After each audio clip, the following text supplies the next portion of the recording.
अवधूत चिंतन श्री गुरुदेव दत्त श्री स्वामी समर्थ महाराज की जय. सर्व बंधू आणि भगिनींचे आपल्या चॅनलमध्ये स्वागत आहे. आजचा दिवस तुम्हाला आनंदाचा, सुख समृद्धीचा आणि भरभराटीचा जावो हीच स्वामी चरणी प्रार्थना. येत्या गुरुवारी म्हणजेच 4 डिसेंबर 2025 या दिवशी दत्त जयंती, मार्गशीर्ष महिन्यातील दुसरा गुरुवार आणि मार्गशीर्ष पौर्णिमा आणि बऱ्याच जणांचं गुरुचरित्र पारायणाची समाप्तीही आलेली आहे. हा खूप मोठा योगायोग जुळून आलेला आहे. तर या दिवसामध्ये म्हणजेच या दिवशी आपल्याला दत्त महाराजांची, माता लक्ष्मीची आणि त्याचबरोबर भगवान विष्णूंचीही सेवा करण्याचा योग आहे. तरी या दिवशी म्हणजेच पौर्णिमेच्या दिवशी जो कोणी सत्यनारायण पूजा करेल तर त्याला आयुष्यातील जे काही पैशाची, धनाची, आर्थिक चणचण असेल तर ती पौर्णिमेच्या दिवशी सत्यनारायण पूजा केल्याने दूर होती. हा बऱ्याच जणांचा हा खूप मोठा अनुभव आहे आणि ज्यांनी कोणी केलेला नसेल तर त्याने प्रत्येकाने पौर्णिमेच्या दिवशी सत्यनारायण पूजा करावी. या दिवशी भगवान विष्णूंचं पूजन केलं जातं. त्याचबरोबर मार्गशीर्ष महिन्यातील दुसरा गुरुवार आलेला आहे, म्हणजेच भगवान विष्णूंचे आणि माता लक्ष्मी या दोन्ही देवांची एकत्र पूजा करण्याचा योग आलेला आहे. त्याचबरोबर अनुसया मातेचे पुत्र ब्रह्मा, विष्णू, महेश या तिघांचे प्रतीक असलेले दत्त महाराजांचा जन्म झालेला आहे. तरी ही खूप मोठी योगायोग जुळून आलेली आहे आणि या दिवसात आज आपण कोणत्या सेवा कराव्या तर ते आज आपण व्हिडिओमध्ये बघणार आहोत. तर माता लक्ष्मी ही धनधान्य, सुख, समृद्धी, ऐश्वर घरात बरकत राहावी यासाठी प्रत्येक स्त्री ही करत असते. त्याचबरोबर काही पुरुषही मार्गशीर्ष महिन्यातील गुरुवारची पूजा करतात. आजच्या दिवशी आपल्याला सत्यनारायण पूजा आणि माता लक्ष्मीचं पूजन एकत्र केलं तरीही चालतं. तर सर्वात पहिले आपण एक पाट घ्यावा, त्याच्यावरती लाल किंवा पिवळे वस्त्र अंथरून दिवा प्रज्वलित करावा. कारण जोपर्यंत अग्नी ही साक्ष नसते तोपर्यंत कोणत्याही पूजेचं आपल्याला हे फळ मिळत नसतं. म्हणून सर्वात पहिलं आपण एक तुपाचा किंवा तेलाचा दिवा हा प्रज्वलित करावा. त्यानंतर एका डाव्या बाजूला माता लक्ष्मीची आपण स्थापना करणार आहोत. तर त्याच्या डाव्या बाजूला आपल्याला गणपती बाप्पाची स्थापना करायची आहे. तर तुम्ही सुपारीही ठेवू शकता किंवा तुमच्याकडे गणपतीची मूर्ती असेल तर तुम्ही गणपतीची मूर्तीही या ठिकाणी ठेवू शकता. परंतु 2 विड्याची पाने घेऊन त्यावरती थोड्याशा अक्षता, हळद, कुंकू अर्पण करून गणपती बाप्पाची स्थापना करावी. गणपती बाप्पा हा विघ्न दूर करणारा आहे, त्याचबरोबर घरात सुख समृद्धी आणणारा आहे.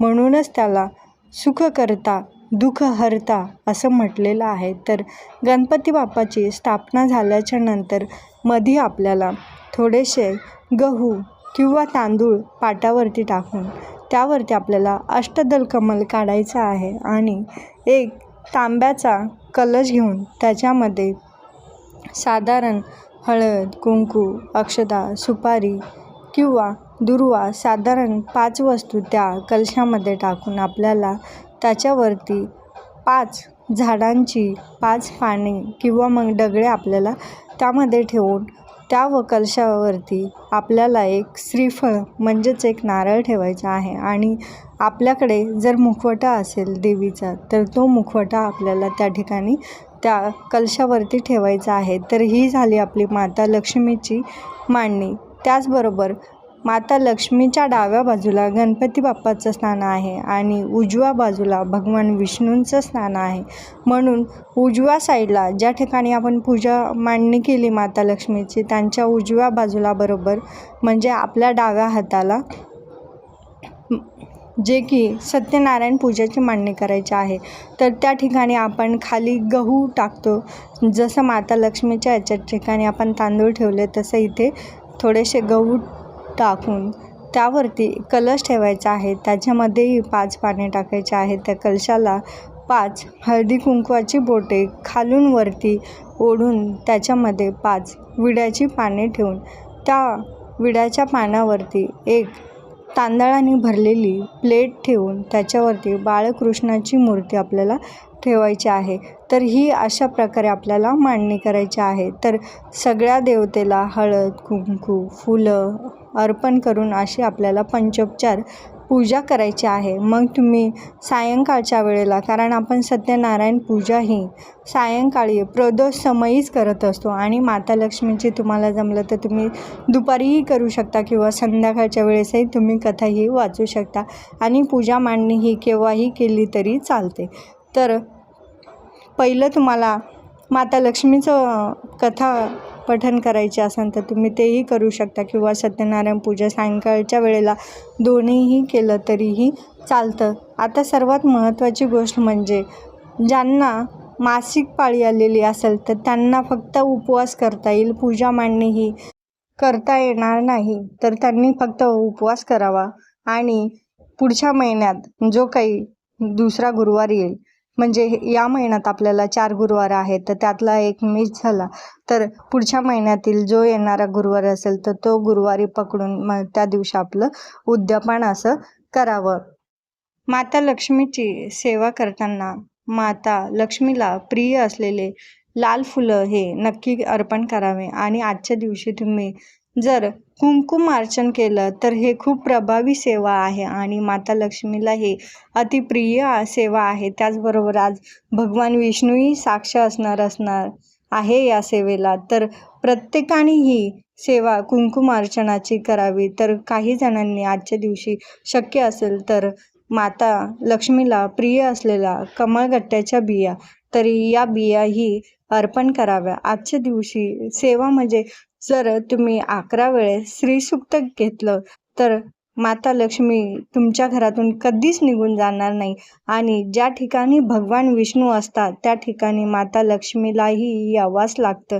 ज्या घरात सुख शांती शांतता स्वच्छता टापटीप नीटनेटकेपणा असेल त्या ठिकाणी माता लक्ष्मी आणि भगवान विष्णू हे गरुडावर बसून विराजमान होत असतात. तर ते कायमस्वरूपी घरामध्ये हे स्थिर राहतात. तर त्या घरामध्ये कधीच धनधान्याची कमतरता ही होत नाही. माता लक्ष्मी अखंड त्यांच्यावरती कृपा करते. आजच्या दिवशी भगवान विष्णूंना तुळस ही नक्की अर्पण करावी. जोपर्यंत भगवान विष्णूंना किंवा नैवेद्यामध्ये तुळस आपण अर्पण करत नाही तोपर्यंत भगवान विष्णू हे नैवेद्य स्वीकारत नाही. आणि जर तुमच्या मनातली इच्छा पूर्ण करायची असेल तर भगवान विष्णूंना पंचामृताचा नैवेद्य हा जरूर दाखवावा. सत्यनारायण पूजेला जो आपण वाटीभर शिऱ्याचा प्रसाद बनवतो तो प्रसाद हा घरातीलच व्यक्तींनी घ्यायचा असतो. हा प्रसाद इतर व्यक्तींना, घराच्या बाहेरचे जे कोणी असतील, शेजारी पाजारी आलेले असतील तर त्यांनाही हा नैवेद्य द्यायचा नाही किंवा हा प्रसाद द्यायचा नाही. घरातल्याच व्यक्तींनी हा पूर्ण प्रसाद संपवायचा आहे. तर हा खूप महत्त्वाचा आणि प्रभावी सेवा आहे सत्यनारायण पूजेची. तर प्रत्येकाने आजच्या दिवशी ही करावी. त्याचबरोबर दत्त जयंती आहे तर दत्त जयंतीला दुपारी 12 वाजता दत्त महाराजांची जयंती साजरी करावी. पाळणा म्हणावा, आरती करावी आणि दिवसभर हा उपवास करावा. कारण पौर्णिमेचा उपवास आहे आणि गुरुवारचाही उपवास आहे आणि दत्त महाराजांचे जयंतीचाही उपवास आहे. तर ह्या सगळ्या सेवा आणि कथा पठण झाल्याच्या नंतर म्हणजे सायंकाळी सगळ्या सेवा झाल्याच्या नंतर रात्री आपण हा उपवास सोडू शकतो. तर हे तिन्ही उपवासांचं फळ मिळवायचं असेल तर हा उपवास आपल्याला शक्यतो संध्याकाळी सोडावा लागेल. कारण सत्यनारायण पूजेचा प्रसाद घेतल्याशिवाय आपल्याला त्याचं फळ हे सत्यनारायणाचं मिळत नाही. आजचा व्हिडिओ आवडल्यास नक्की लाईक, शेअर आणि सबस्क्राईब करा. धन्यवाद. श्री स्वामी समर्थ.